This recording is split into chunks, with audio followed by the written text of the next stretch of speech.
বাবা, উফ, সারাদিন পর একটু কাজটা শেষ হলো।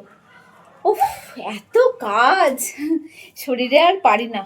একটু বসে রেস্ট করি। হ্যাঁ বৌদি, মাকে চাটা করে দাও।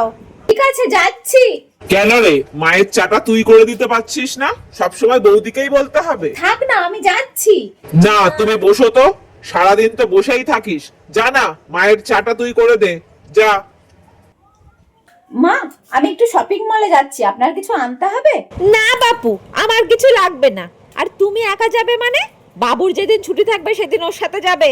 বড্ড পা বেড়ে গেছে। কেন মা, ও একা শপিং মলে যাবে? গ্রসারি শপ করতে যাবে তো। কি আছে তাতে?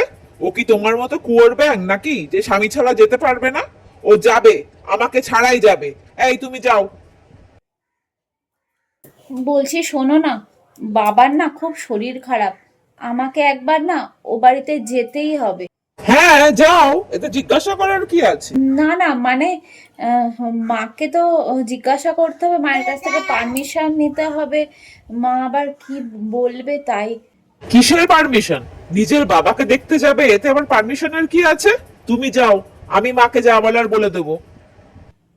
সত্যি, এমন স্বামী থাকলে পৃথিবী যতই কঠিন হোক, বাস্তবতা যতই কঠিন হোক, এক নিমেষেই সব সহজ হয়ে যায়, তাই না?